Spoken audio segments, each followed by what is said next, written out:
Welcome to the Space Marketing Podcast, where we look at marketing principles, strategies, and tactics through the lens of space.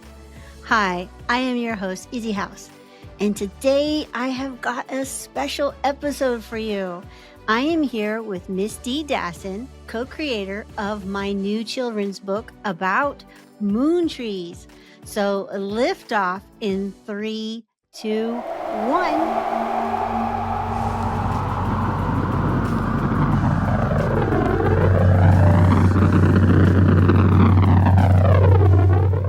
Welcome to the Space Marketing Podcast. Information relating to our discussion today and links to the video version can be found in the episode show notes on spacemarketingpodcast.com. Please like and subscribe to the podcast.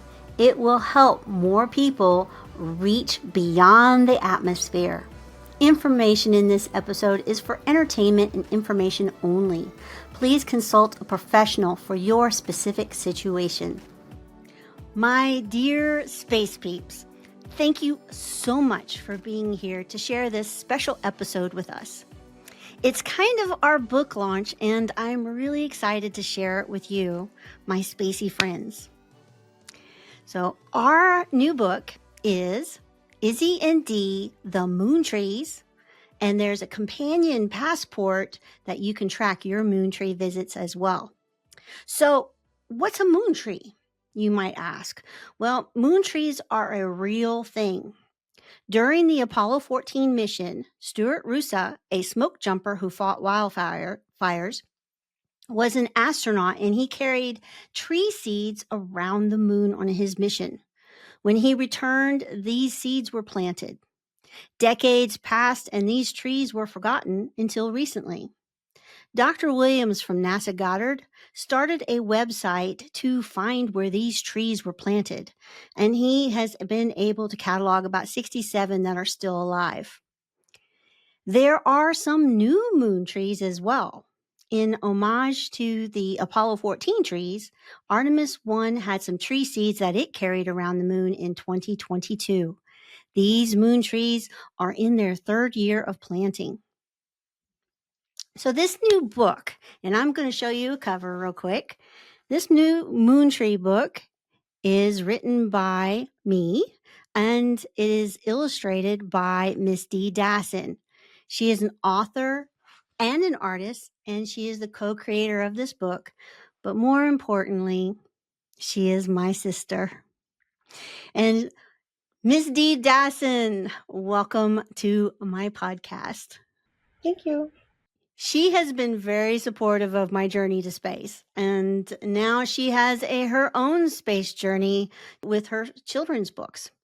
We both come from a very creative upbringing, and art was the core building block of our childhood and has been the core of our lives. Tell the audience a little bit about who you are and what it is that you do. My name is Miss Dee Dassen, and I am a tattoo artist at my family's tattoo business. And she said family because I am the odd child out. I grew up with very creative parents, and I am the nerdy one. I'm the different one in the family. So, but I have been very proud of what my family has done. They have been renowned all over the world.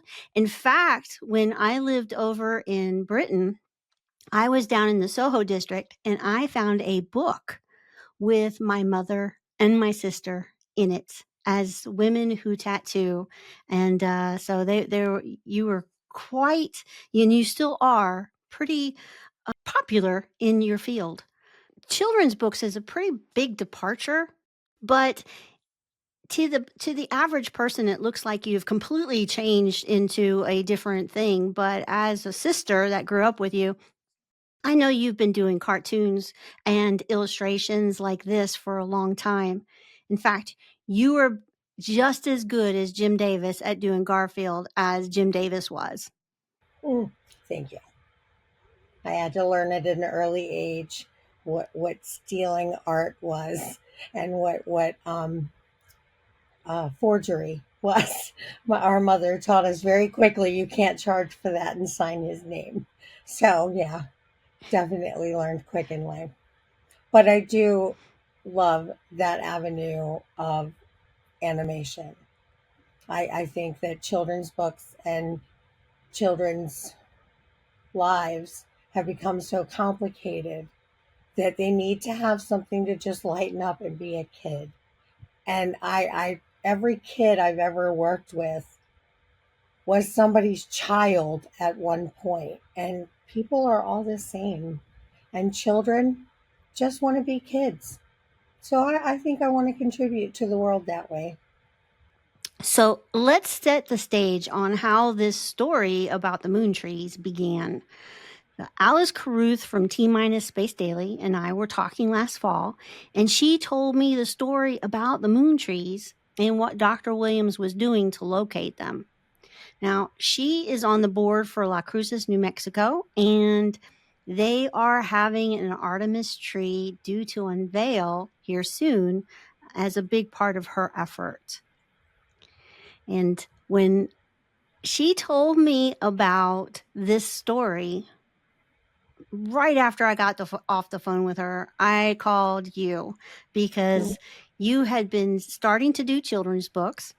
And tell us what happened next after I called you and told you the story about the moon trees. Well, as soon as I hung up the phone, I Googled it and learned about moon trees and where they were.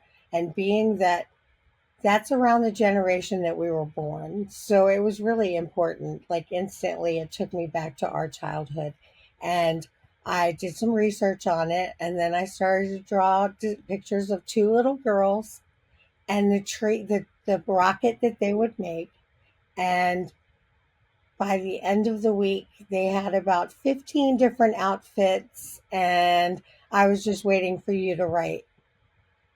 I had already started way into it. Yeah. What a great idea. She hit the ground running, and I was desperate to keep up. So we had the idea of the story in, that's how you were able to do the illustrations, but it took a little bit to write. And when you think about it, we've already just launched it, and it was last fall that we started. So it was pretty quick, and it wasn't just one book. It No. was 2 books because you had so many illustrations. I'm like, something else. We need to do something else with the illustrations that we're not using. So I came up with the idea, and then we created the companion guide, which I'm showing you, the listeners. And this is for your moon tree visit. So it's got a lot of worksheets in it for your little adventure. So let's talk about these little adventures. And we already did one. So we went to the Goddard Space Center and saw our moon tree in Greenbelt, Maryland.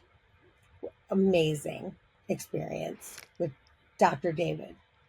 Yeah, David Williams. And, he told us a story about how he started cataloging these moon trees. About a year into it, somebody contacted him and said, "What about the Goddard moon tree?" He went to Goddard every day and didn't know that Goddard had a moon tree. So that's how missing these trees, how they just lost track. The reason that they started to find these moon trees or even look for them was this Girl Scout contacted NASA, and she said, I'm at a Girl Scout camp and there's a tree there, and it has a plaque and it says it's a moon tree. She says, "What is it?" And nobody could tell her.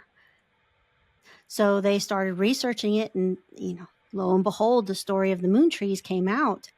Dr. David Williams, he started a website so that if you know where one is, you can contact him and let him know. In this story, it's Izzy and Dee. Obviously, Miss Dee Dassen and Izzy House. We're named after the 2 little girls. It's And do you totally want us. to? Yes. And it's just that's how it worked. And one has pink hair, one has purple hair. And these 2 little girls are adventuresome. They're budding engineers, though I have a mission to try to inspire more young engineers. And that's by showing little ones how they can be engineers. Whenever you look up in the internet engineering, the first thing you see is science and math. Well, there are a lot of people that have not gone into engineering because they quote unquote weren't good at science and math. Do you need to know science in order to do a Alka-Seltzer bottle rocket?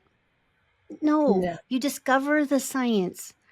So these little girls are discovering science. They're discovering engineering things, but they don't need the math and the science to discover how to solve a problem. That's kind of a core to what these girls do is they use their imagination, they use their skills, and they create their travels. So you want to tell us a little bit about the journey that these little girls go on? Well, they also utilize what's around them, which is definitely something as a whole that humanity needs to do, is use everything that's around them already instead of just creating more new waste. The journey starts with two little girls whose parents bring them a tree home. And on this tree is a little map.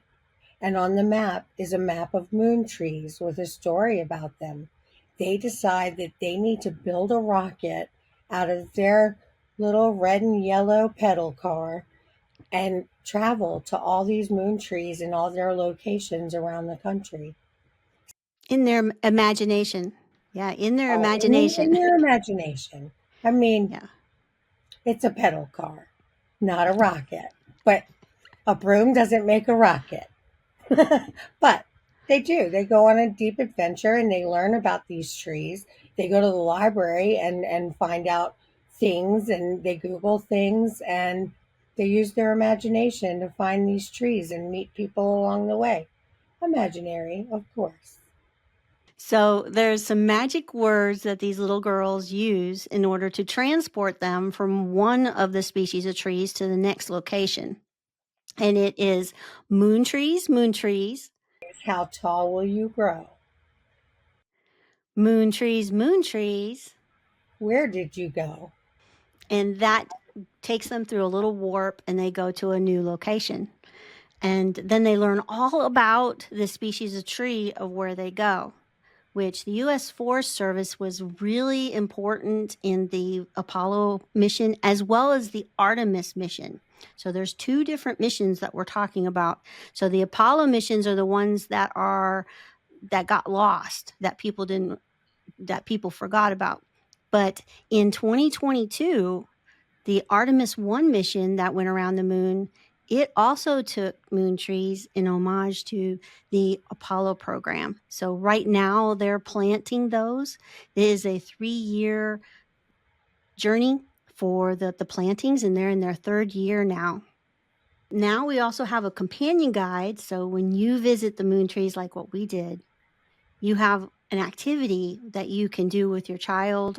We created stickers that were able to go into this book, and I went nuts with the stickers because that was now my tree, and the Goddard tree is very special. It's a sycamore tree, and it is right next to the store, the little NASA The shop, visitor center. It's right in front of the visitor center. but right in front, and just really kind of you got to look for it. It's a little plaque. But I got so excited about it. I knew that this was something that kids can get very excited about, and it connects the earth with space, which is a very important aspect too. And this is our second project that we worked on. Our first project together was Explore Space A to Z, and that was the first time we had done anything as a joint.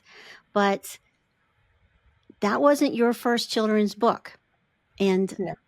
you wrote and illustrated several books, and starting last January, which I mean is kind of amazing to think that since last January when you launched your first book, this is number 7 and 8, I believe, of your Yes. books.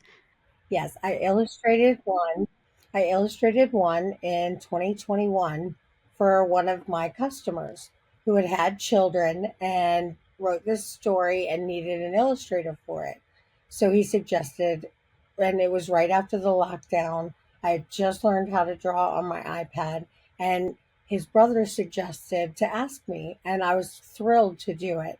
And that started me on a path to doing my very first book that was mine, which was Weird Animals A to Z. And I think that there are so many animals in the world that we don't even know about, as well as further out or deeper down in the ocean. And my books go to these places and tell you about the weirdest animals that you don't normally hear about. So A is not for apple. A is for aardwolf or axolotl, which are great little animals. So once I got that one finished, then I moved on to Space A to Z, and I created a character about 20 years ago with one of my friends called Scully and Boop. And it's about a little skeleton girl and her best friend Boop, a stuffed skeleton, that wind up waking up by accident in a museum in DC. We won't specifically say which one, but they need a ride home, and the museum curator gets them a ticket to go around the world to get home, with many layovers and many cultures to see. She got written last year. She has also had a second book. Her and her bestie Boop are now also part of the Cirque du Soleil and Boop. So that one just came out as well.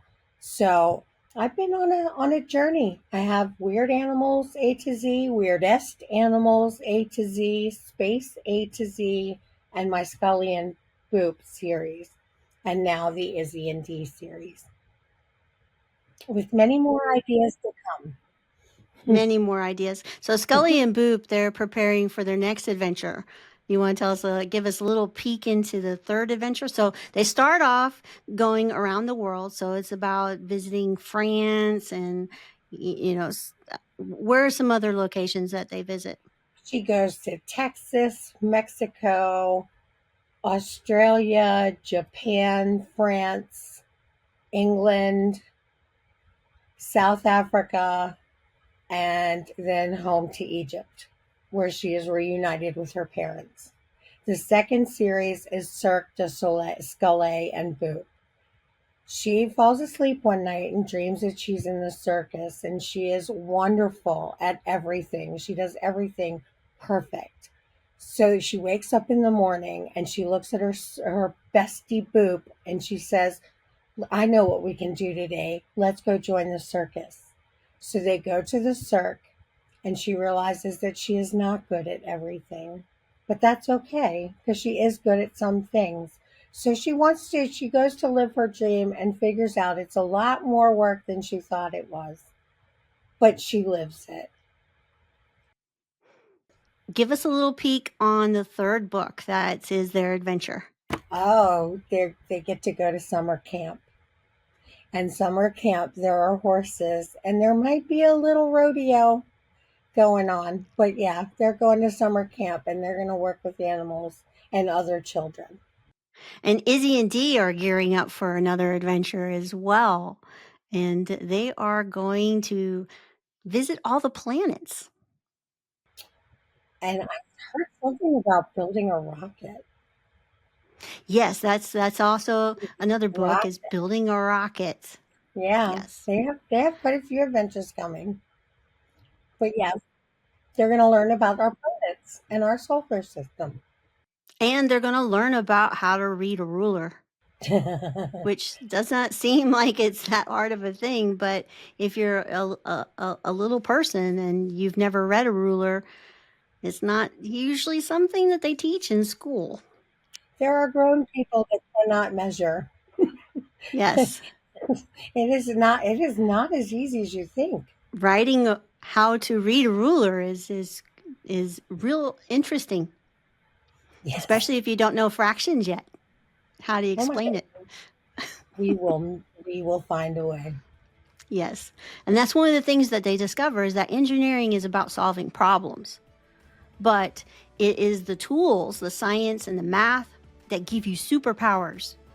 And the more superpowers you get, the more more problems you can solve. So I'm very excited about that.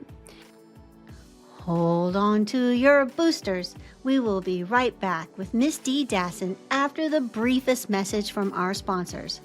Please like and subscribe to the Space Marketing Podcast so you don't miss a thing. Also, look for the adventures of Izzy and Dee. Look for the book Izzy and Dee, The Moon Trees, and the Moon Tree Companion Guide on Amazon and Ingram Spark. Ask for it at your local bookstore. In the meantime, visit MissDeeDassen.com for more information.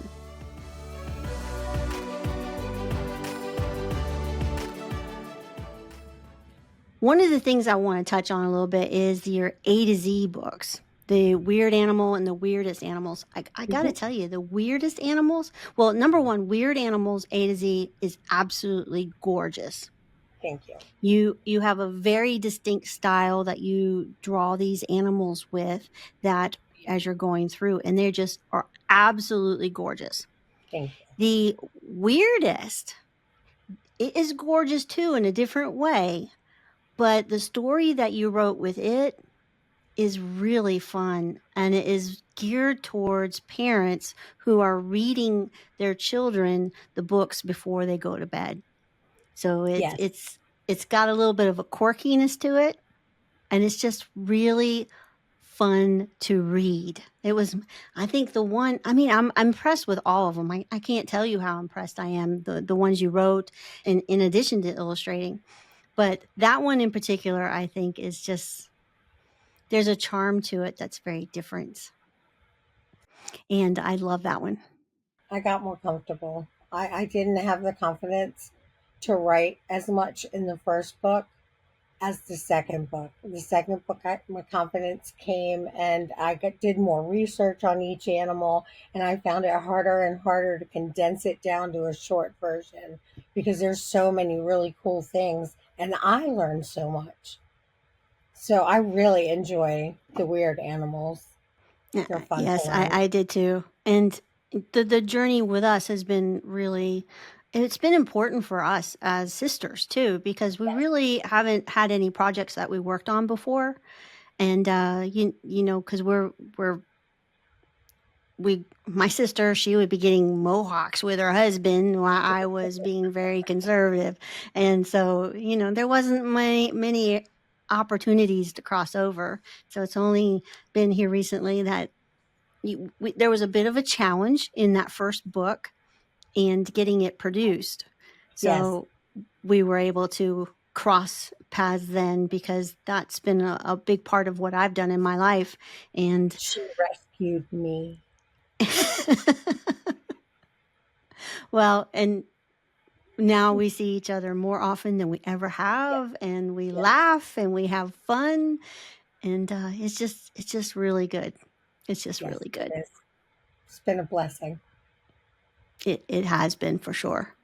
And one of the things, okay, now let's talk the marketing thing for everybody that's out there, is that we market to children when we give them engineering ideas or colleges, and we help them choose an idea for a career. So that's kind of what this we're doing here, is we're trying to inspire a career. And one of the ways that we do that is by also providing avenues for them to get some products. So when there's stickers that you can put in your book when you're documenting your moon tree books, but there's also some other cool things, and I've gotten so excited about getting them. But there's pillows, and there's comforters, and there's backpacks, and there's cups, and T-shirts and aprons T-shirts for Dad so he can barbecue and at the parks. It has this really cute sticker, and for those of you that can see on the video, I'm showing you a couple of pictures right now of the stickers. But it's the girls, and it talks about how I visited a moon tree, and we are building the stickers for each location. That's ultimately what we want to end up doing. That's a lot of stickers, by the way, but There's also some generic ones. If your location's not on there, then you can get one of the generic ones. But it's And to just celebrate the actual breed of tree. Celebrate yes, the sycamore or the loblolly pine, which is extremely fun to say, and the yes. sweet gum tree, and the loblolly pine is my favorite to say. So there's so many trees that you can actually see. They don't have to be a moon tree to appreciate the trees that we have and what they're here for. Because just like weird animals, everything serves a purpose that's on this planet. We may not know what it's for, but we do know what trees are for, and they're very important. Inside the both books, there are websites of where you can find the moon trees. NASA has a website for the Artemis trees, and I'll have links in the show notes as well. And then there's also the website that Dr. Williams has created for the Apollo moon trees and where those locations are. Now, a little quick disclaimer is that those are trees locations that people have submitted, and we can't guarantee that the tree is still there. So please double Between check. construction and nature, there's no Yes. guarantee, unfortunately. If you're going to gear your vacation around visiting a moon tree, please check to make sure it's still there. Inside the companion guide, there's also some links about how to take care of a tree, how to be a good tree steward. That's part of the Moon Tree program with U.S. Forest Service. So that's in there as well. In the companion guide, there's also a list of the known Apollo trees, as well as a link to the Artemis trees, because there's about 1,000 of those, 500 or 1,000 of those. There's a lot of Artemis trees. So having those in the book, well, they're not even done planting them yet. In fact, this week I was sent a link to a news program about how they had a new moon tree planting unveiling in Huntsville. So I'm very excited about that. Yes. Go to Miss Dee Dassen to find out more about the Moon Tree books as well as the products. And so Did that you your say little dot com? dreamer, Did you oh, say dot sorry, com? I did not say .com. So missddassen.com and find out more about the Scully and Boop adventures, the weirdest and weird animal adventures, as well as Izzy and Dee adventures. And there's links there to the store.